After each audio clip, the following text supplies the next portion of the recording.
요한계시록 3장 14절.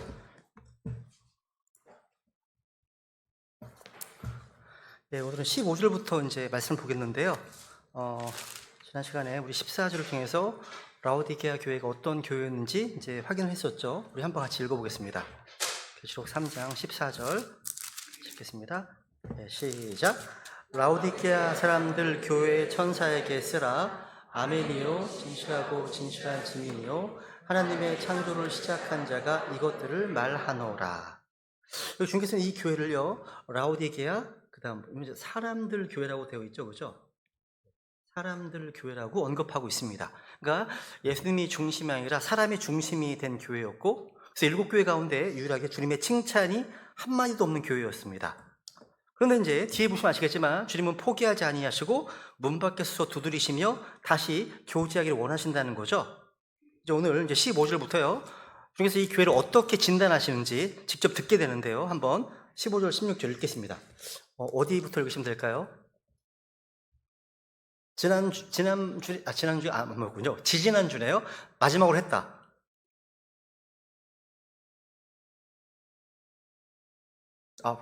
강부영기님이세요? 그쪽이세요? 거기서, 네, 아래로 가시죠, 이렇게. 네, 15절이에요. 내가 내 행위를 아느니 내가 차지도 아니하고 뜨겁지도 아니하도다. 나는 내가 차든지 뜨겁든지 하기를 원하노라. 그 다음 16절. 성수형제님 읽어주세요. 네. 그런즉 내가 이같이 미지근하여 차지도 아니하고 뜨겁지도 아니함으로 내가 내 입에서 너를 떠나려 내리니. 여러분, 이 말씀은요 굉장히 충격적인 말씀입니다. 주님께서는요 내가 차지도 아니하고 뜨겁지도 아니하도다 하시면서 차든지 뜨겁든지 하기를 원한다 말씀하시네요. 우리는 흔히 생각해 보세요. 한번 차가운 신앙보다 좀 미지근한 게 낫지 않나 생각해보죠. 차가운 것보다는 좀 미지근한 게 좀 좋아 보이지 않습니까? 그렇죠? 주님은 그렇게 말씀하지 않으시네요. 차라리 차든지 차라리 뜨겁든지 하라고 하셨습니다. 왜 그렇을까요? 우리 주님께서는요 중간을 기뻐하지 않으시기 때문입니다. 좀 타협적인 신앙, 좀 애매모호한 모습, 그러니까 아무 향기도 없고 아무 색깔도 없는 무색무취의 신앙을 별로 안 좋아하시는 거예요. 미지근한 라오디게아 교회는요 겉으로는 아무런 부담이 없습니다. 아무런 부딪힘이 없습니다. 아무런 갈등이 없는 교회였습니다. 그런데 그게 문제점이었다는 거죠. 죄를 책망하지 않으니까 불편할 게 없어요. 거룩을 요구하지 않기 때문에 긴장할 이유가 없어요. 주님을 향한 헌신을 촉구하지 않으니까 부담도 없습니다. 다니기 편하고 또 말씀 듣기도 편하고 살기도 편합니다. 주님께서는 그것을 향해서 미지근하다고 말씀하시네요. 사실 이 말씀은요 당시 라오디게아 사람들에게는 아주 생생하게 와닿는 표현이었습니다. 왜냐하면 이들은요 자기의 그 수도 사정, 물 사정을 너무나 잘 알고 있었기 때문입니다. 여러분, 라오디게아 북쪽에서요 약 10km 떨어진 지역에 이제 히에라폴리스라고 있습니다. 이곳에는요 뜨거운 온천수가 있었습니다. 이 물은요 병을 고치고 몸을 회복시키는 치유의 물로 유명했다고 해요. 이렇게 뜨거운 물은 쓸모가 있었습니다. 또 동쪽에는 이 골로세라는 지역이 있었습니다. 여기에는요 산에서 내려오는 차고 맑은 물이 있었습니다. 갈증을 해소하고요 몸을 상쾌하게 만드는 물이었대요. 이 차가운 물도 쓸모가 있었습니다. 근데 라오디게아에는요 자체적인 좋은 수온이 없었습니다. 물을 멀리서 끌어와야 했다는 거죠. 그러니까 수로를 통해서 이렇게 오랜 거리를 이렇게 흘러오다 보니까 이 물은 차지도 않고 뜨겁지도 않은 좀 미지근하고요 그리고 석회질이 섞여 비위가 상하는 물이 되어버렸다는 거예요. 그래서 이 물을 마시면 속이 메스꺼운 거예요. 메스꺼워지고 자신이 뱉어내게 되었다는 겁니다. 주님 말씀하십니다. 내가 내 입에서 너를 토하여 내겠다고요. 말씀하십니다. 여러분, 이 표현은요 주님께서 이 라오디게아 교회의 상태를 아주 역겹게 여기신다는 강한 표현입니다. 차가운 물은 쓸모가 있습니다. 뜨거운 물도 쓸모가 있어요. 근데 미지근한 물은 쓸모가 없어요. 영적으로도 마찬가지입니다. 마찬가지예요. 여러분, 차가운 불신자는요 자신이 불신자임을 알아요. 그래서 복음을 들으면 회개할 가능성이 있어요. 그런데 좀 미지근한 종교인들은 자신이 꽤 괜찮다고 생각합니다. 교회도 다니고 또 헌금도 하고 또 직분도 있고 또 별 문제 없어 보이기 때문이에요. 그런데 속이 미지근해 치고 있습니다. 죄를 미워하지 않습니다. 잃어버린 혼을 향한 부담도 없어요.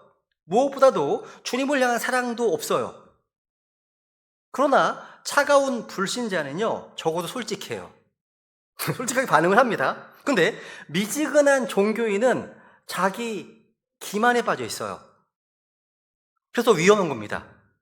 여러분, 미지근함은요, 하루아침에 생기지 않습니다. 기도가 슬슬 사라지고 또 말씀에 대한 갈급함이 사라지고요, 죄에 대한 민감성이 또 둔해지고요, 또 세상과 타협을 해도 마음이 전혀 불편하지가 않네요. 점점 미지근해지고 있는 중입니다. 혹시 여러분 가운데 지금 내 영적인 상태, 영적인 온도가 미지근해지고 계신 분 안 계십니까? 여러분, 지난번에 살펴본 대로요, 이 라오디게 교회는요, 처음부터 나쁜 교회가 아니었어요. 기도하는 사람이 있는 교회였고요, 또 주님께 받은 사명도 있었고요, 다른 교회들과도 교제가 있었습니다. 근데 어느 순간부터 편안함이 어떤 영적인 긴장감을 이기고요, 물리적인 어떤 풍요로움이 거룩함, 경건을 삼켜버렸다는 겁니다. 주님은 그 상태를 미지근하다고 진단하셨습니다. 오늘 이 말씀은요, 라오디게아 교회만을 향한 것이 아닙니다. 우리 베다니 침례 교회의 신앙의 온도를 주님께서는 보고 계십니다. 보고 계세요, 지금도. 우리 각 사람들의 영적 온도를 보신다는 거죠. 여러분 어떠십니까? 영적으로 뜨거우십니까? 아니면 차가우십니까? 그래서 머리는 차가워야죠. 가슴은 뜨거워야 됩니다. 두 개가 다 필요하겠죠, 그죠? 혹시 아니면 가장 위험한 그 사이, 중간지대에 있지 않으십니까? 주님 말씀하십니다.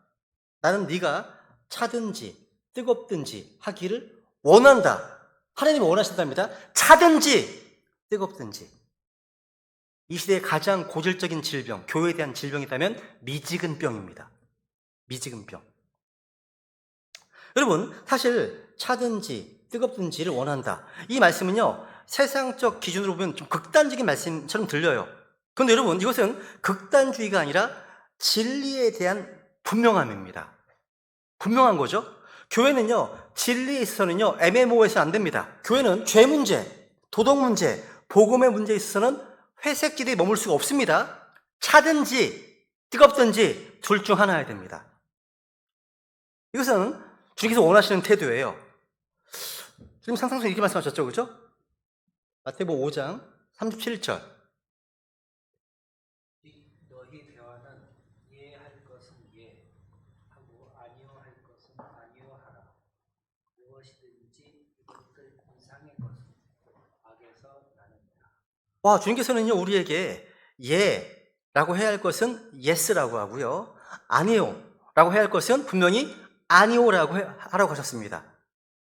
여러분 이렇게 하시나요? yes면 yes, no면 no. 분명히 의사표시 하십니까?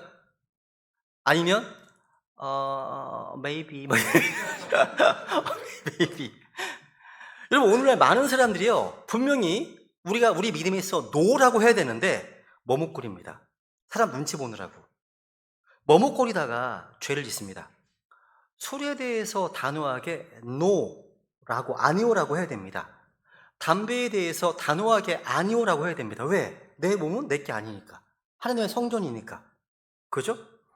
여러분, 마약에 대해서, 또 포르노에 대해서, 음행에 대해서, 어떤 세속적인 타협에 대해서 단호하게 no라고 해야 됩니다. 하나님이 원하시는 게 이겁니다. no라고 해야죠. 그러니까 확고한 기준과 원칙이 있는 사람은요, 생각이 분명합니다. 판단이 분명합니다. 그래서 선택도 분명해요. 하나님이 원하시는 겁니다. yes는 yes고요, no는 no가 되어야 되죠. 근데 교회가 이걸 못해요. 애매모호하게 성도를 떨어져 나갈까봐, 뭔가 두려움이 많은가 봐요. 안 됩니다. yes는 뭐라고요? yes고요, no는 no. 이게 주님께서 원하시는 신앙입니다. 주님께서는요, 세상과 교회 사이에 적당하게 양다리 걸치고 있는 자들에게 믿으려고 하면 제대로 믿어 하시는 겁니다. 여러분, 몸은 결혼해서 남편과 함께 살고 있어요. 근데 마음이 딴 남자에게 있네? 그 아내를 어느 남편이 좋아하겠습니까? 마찬가지예요. 겉으로는 교회와 앉아 있어요. 근데 마음이 세상에 있다면 주님이 기뻐하시겠습니까? 교회 다니면서도요, 세상을 너무나 사랑하고 세상적인 가치관을 그대로 따르고 양쪽에서 자기 편한 것만 취하려는 태도는요, 주님을 슬프게 합니다. 주님은 그런 상태를 견디지 못해 하십니다. 그래서 16절에서 내가 내 입에서 너를 토하여내겠다. 토하여내겠다 하십니다. 이 표현을 두고서요, 어떤 성경학자들은요, 구원을 잃어버린다라고 해석합니다. 성경 분명하죠? 그죠? 주님께서 한 번 주신 구원은 결코 빼앗지 않으십니다. 한 번 구원은 영원한 구원이죠? 믿으시죠? 그죠? 여러분, 우리는요, 그리스도의 몸의 멤버, 지체예요. 보세요, 한번 읽어볼까요? 너희는 그리스도의 몸이요 개별적으로 지체들입니다. 와, 너희는 그리스도의 몸이고 우리는 다 멤버들, 지체들이라고 되어 있습니다. 또 그 다음 보세요. 는 우리가 그분의 몸과 그분의 살과 그분의 뼈들에 속한 지체들이기 때문이라. 무슨 얘기예요? 예수님의 피로 구원받은 성도들은요, 그리스도의 입 안에 있는 음식물이 아닙니다. 지체예요. 몸입니다. 그분의 몸의 지체라는 거죠. 그래서 진정으로 예수를 자신의 구주로 영접해 거듭난 하나님의 자녀가 구원 잃어버린다? 그런 의미가 아니라는 거죠. 그죠? 그런데 여러분, 이 말씀이요, 그렇다고 해서 가볍습니까? 가볍게 안 다가와요, 절대. 주님께서 너가 누굽니까? 라오디게아 교회예요. 토하여내겠다. 절대 가볍게 다가오지 않습니다. 무거운 말씀으로 잘 들려요. 그러니까 여러분, 이 말씀은요, 회개하지 않고 미지근한 상태로 계속 가고 있다면 주님께서 그 교회를 더 이상 사용하지 않으시겠다는 겁니다. 교회라는 간판은 남아 있습니다. 예배는 계속되고 있습니다. 모임은 있어요. 근데 하나님의 임재와 능력의 역사는 지금 떠나버린 겁니다. 얼마나 무서운 경고입니까? 주님 우리에게요, 중간에 허락하지 않으십니다. 차든지 뜨겁든지 하라고 하시는 거예요. 여러분, 우리 배단신대교회는요, 미지근한 교회로 남지 맙시다. 우리 교회는요, 뜨겁게 회개하고 뜨겁게 기도하고 뜨겁게 복음을 선포하는 교회가 되면 좋겠습니다. 그렇지 않으면 주님께서 우리를 향해서 이렇게 말씀하실 수 있습니다. 좀 두려운 거죠. 그죠? 이제 17절로 가겠습니다. 이제 라오디게아의 가장 심각한 문제를 보게 되는데요. 그들의 문제는요, 단순한 미지근함이 아니었습니다. 그들의 문제는요, 자기 스스로 평가를 하네요. 근데 그 평가가 하나님의 평가와 완전히 달랐다는 사실이 있습니다. 이렇게 말씀하십니다. 17절.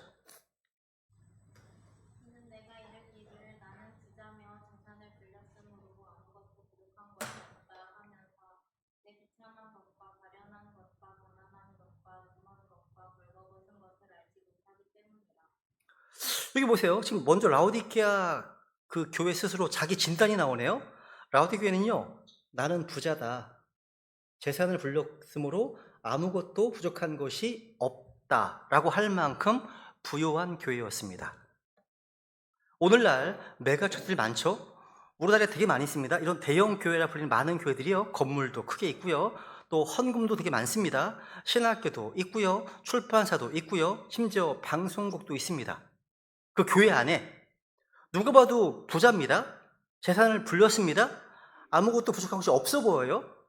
이들은요, 디모데후서 6장 말씀처럼요, 이득이 경건이고 하나님이 복 주신 것을 압니다. 그러니까 자본주의 체계의 사고방식이 교회에 들어온 거예요. 미국에서 가장 커다란 교회 중에 한 교회가 이 교회입니다.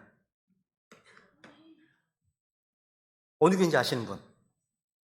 조엘 오스틴의 교회입니다. 레이크우드 교회라는 교회입니다. 어마어마하게 커요. 큽니다. 보세요. 이런 글이 있어요. 2,600만 달러짜리의 교회입니다. 그거 얼마예요? 한 300억인가요? 300억짜리 그렇게 안 비싸네요? 하드 X가 높은 것만 듣다 보니까요, 기훈이가 호주에서 이제 일을 하다가 아빠, 자기가 5천만 달러짜리 집을 봤대요. 5천만 달러 집. 이런 게 하도 듣다 보니까 별로 안 비싸네. 지금 귀가 생겼어요. 여기 보면 여기 그 나이트 클럽도 있고 피트니스 센터가 있고요. 또 12개의 레인이 다니는 볼링장도 있네요. 이 교회를 여기 기사에 보시면요, 어떤 교회예요? 라오디게아 메가처치라고 부르고 있습니다. 오늘날의 교회가 건물이 크고 시설이 화려해서요, 문화센터가 되고 체육관이 되고 엔터테인먼트 공간이 돼서 사람들을 즐겁게 한다는 거예요. 그런데 그 교회 안에 죄에 대한 책망이 없고요, 복음의 능력이 나타나지 않습니다. 그리고 회개의 눈물이 없다면 그게 바로 라우디 교회인 겁니다. 사람들을 즐겁게 해줘요.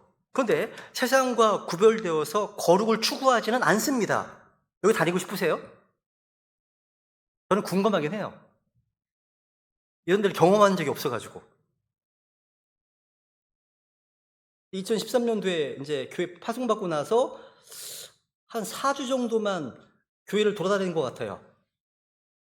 뭐 청교도의 대표적인 교회, 뭐 열린교회 이런 교회, 뭐 또 뭐 분당 우리교회 뭐 이런 교회를 4주 동안 다녔긴 했습니다. 그런데 이런 교회를 가본 적은 없습니다. 없어요. 근데 이 사람이 조엘 오스틴이라는 사람이요, 이런 말을 해요. 나는 사람들을 속이고 있지 않다. 그러니까 지옥에 대해서 말하지 않는다고 해서, 그러니까 지옥에 대해서 말하지 않는 것이 사람을 속이는 것이 아니다, 이렇게 생각한다는 거예요. 그러면 이 말은요, 이 인간의 말은 목사가 아닙니다. 거짓 사역자입니다. 근데 이 사람이 쓴 긍정의 힘이란 책이 우리나라 기독교 서적 중에 베스트셀러가 됐습니다. 한동안. 전 말이 안 되는 일이 벌어진 거죠. 근데 이 사람은 교회에서 지옥 얘기, 죄에 대한 심판 얘기, 회개 얘기 안 합니다. 사람들 불안하게 하지 않습니다. 이게 오늘날 라오디케아 사람들의 어떤 교회 시대의 특징을 잘 보여줍니다. 즉 한마디로 불편한 진리는 말하지 않는다는 겁니다. 죄는 다루지 않습니다. 심판 언급하지 않습니다. 사람들의 기분을 상하게 하지 않는다는 거예요. 그런데 성경에 보면요, 예수님께서 지옥을 가장 많이 언급하셨습니다. 여러분, 우리가 선포하는 복음에서 지옥이나 심판을 뺀다면 그것은 더 이상 복음이 아니죠. 복음이 아닙니다. 십자가가 왜 필요합니까? 죄와 심판이기 때문 아닙니까?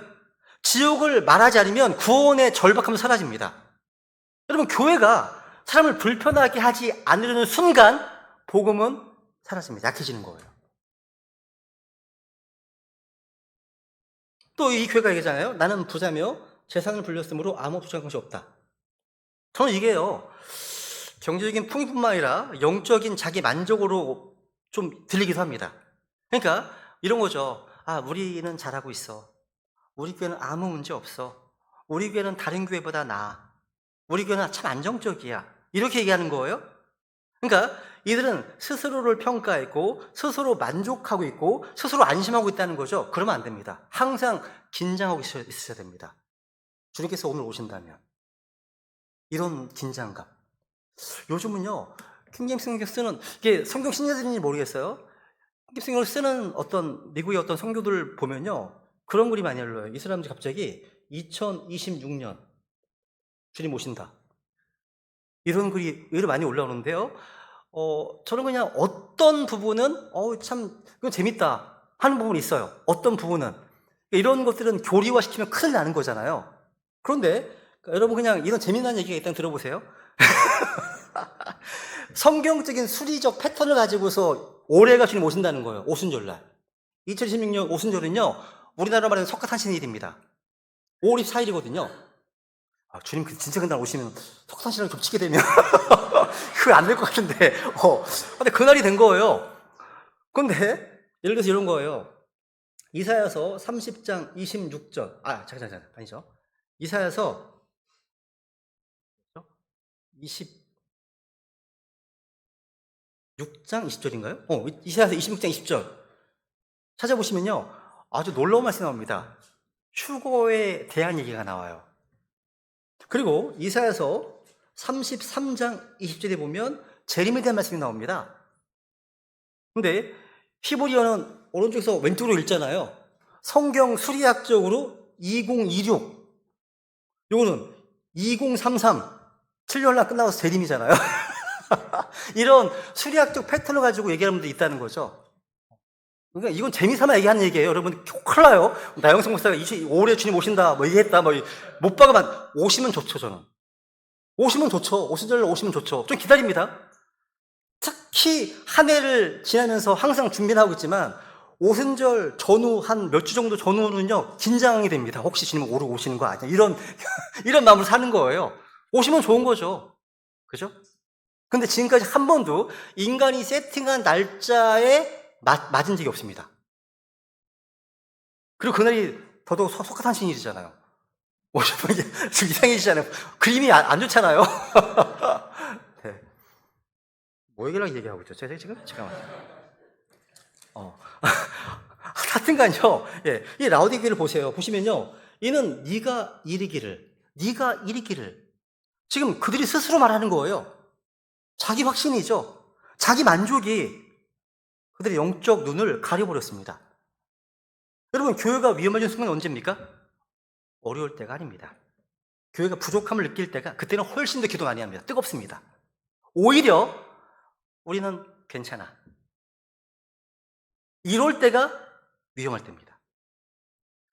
필라델피아 교회는요, 스스로 자랑하지 않았습니다. 근데 라오디게아 교회는 자랑했습니다. 영적으로 가난한 교회가 자신을 부유하다고 말하는 거죠. 여러분, 우리는 영적으로 부유한 자가 되어야 됩니다. 땅이 아닌 하늘의 보화를 쌓아둬야 되겠죠? 자신이 아닌 하나님께 대해 부유해야 됩니다. 주님은 자신을 위해서 보물을 쌓아두고 하나님께 대해 부유하지 못한 자를 어떤 자라고 얘기했습니까? 바보라고, 어리석은 자라고 하셨습니다. 여러분, 보물은 어디에 있습니까? 읽어볼까요? 보물이 있는 곳 거기에 너희 마음도 있으리라. 야, 보물이 있는 곳에 뭐가 있다? 마음도 있대요. 근데 하늘에 있으면요, 마음이 거기에 있겠죠. 이 땅에 있으면요, 열심히 뭔가 보겠죠. 그죠? 우리의 보물은요, 저 하늘에서 그리스도 심판 속에 드러날 겁니다. 주님께서 우리가 행한 일을 불로 시험하실 때 금이나 보석으로 드러나면 그게 우리의 보상이 됩니다. 여러분, 이 땅에서 우리의 믿음의 선배들, 사도들은요, 은과 금이 없었습니다. 이렇게 고백하죠? 여기 하면 6절입니다.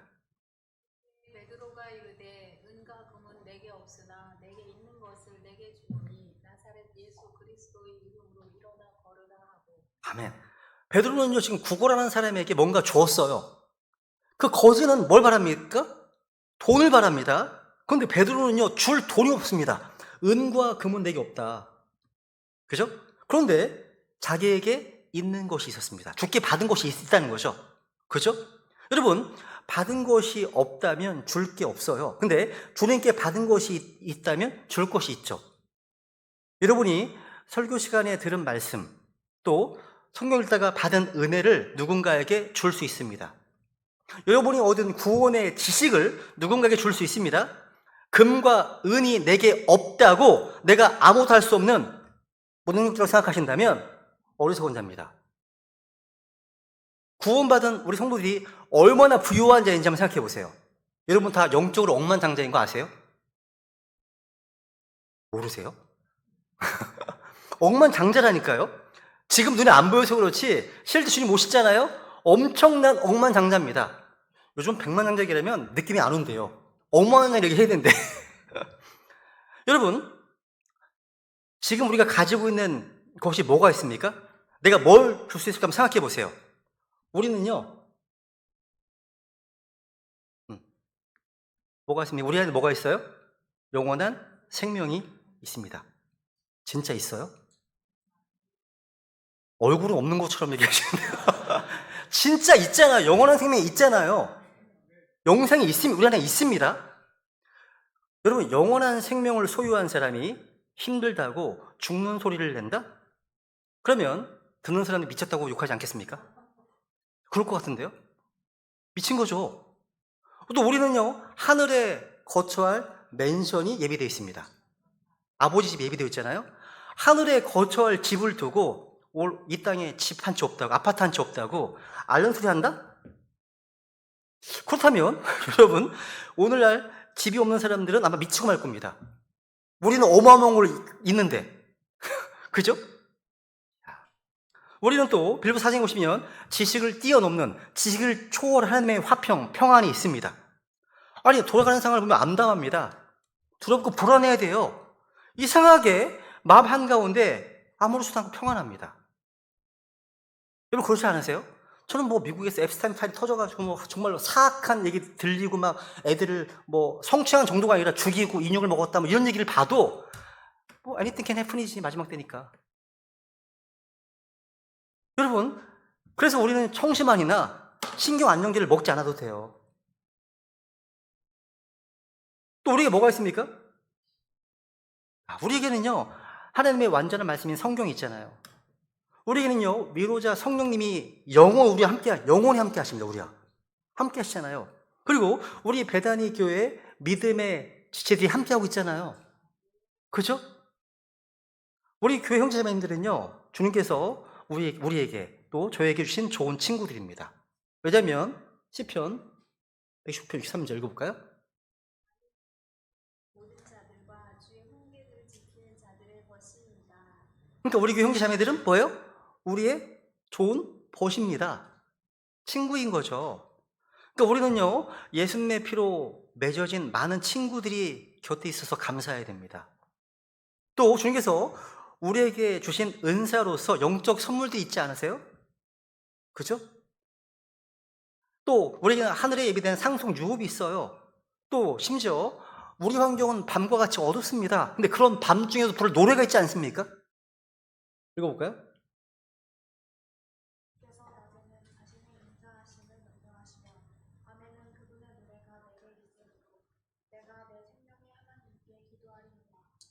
와, 밤에는 그분의 노래가 내가 있다고 말씀하시네요. 환경은 밤이야. 주님을 찬양하고 있네요. 바울과 실라처럼. 노래가 있네요. 여러분, 무엇보다도요, 하나님은 우리에게 자신의 아들을 내어주셨습니다.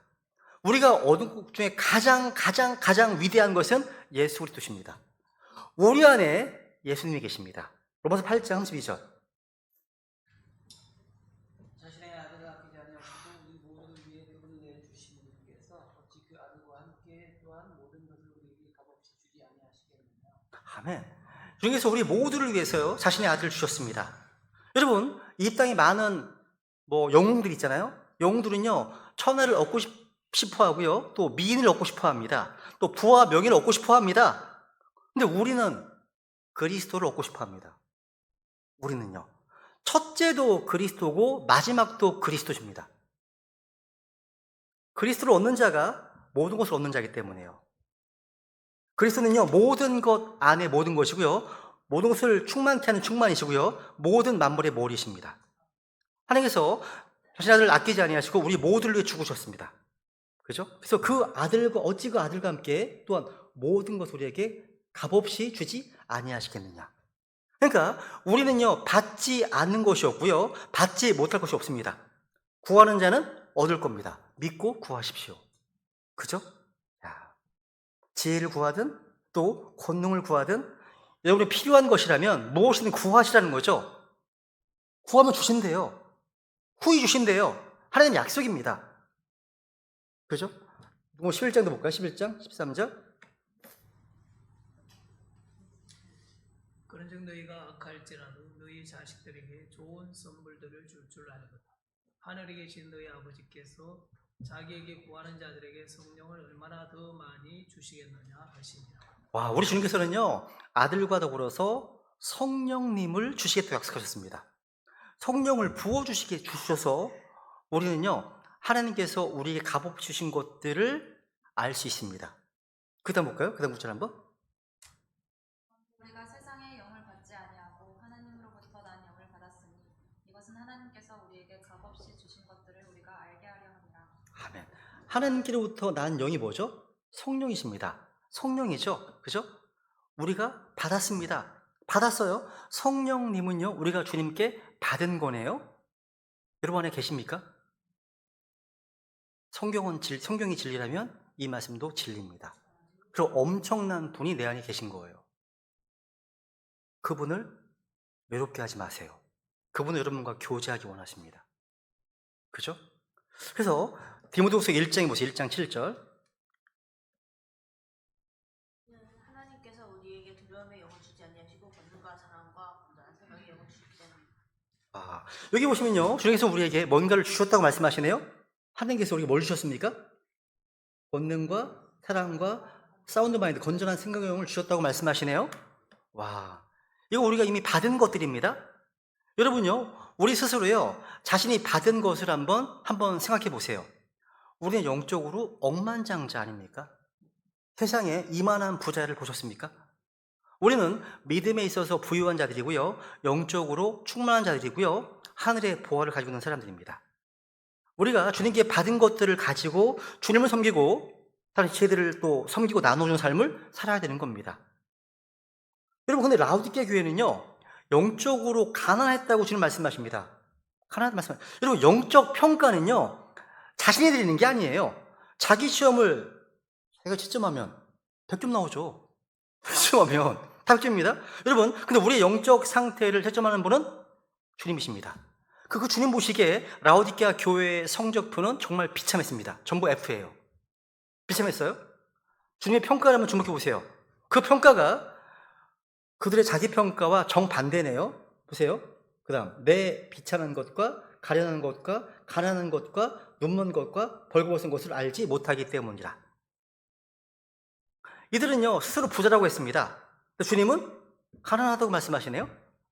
그들은 부족함이 없다고 했습니다. 주님은 벌거벗은 것, 벌거벗다고 말씀하시네요. 바로 이게 영적 착각인 거예요. 여기 단어를 보세요. 내 비참한 것, wretched. 처참하다는 얘기예요. 무슨 얘기예요? 겉으로는 번영했는데 영적으로는 초라하고 처참한 상태를 가리킵니다. 그리고 가련한 것, miserable.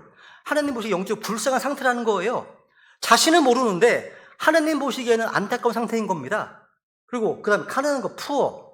여러분, 라오디게아는 이 당시에 금융 중심지였습니다. 유혹과 같은 중심지였습니다. 그런데 영적으로는 완전히 파산 상태였음을 지적하신 겁니다. 이들은 물적으로 부유한 교회였습니다. 자신이 부자라고 생각했습니다.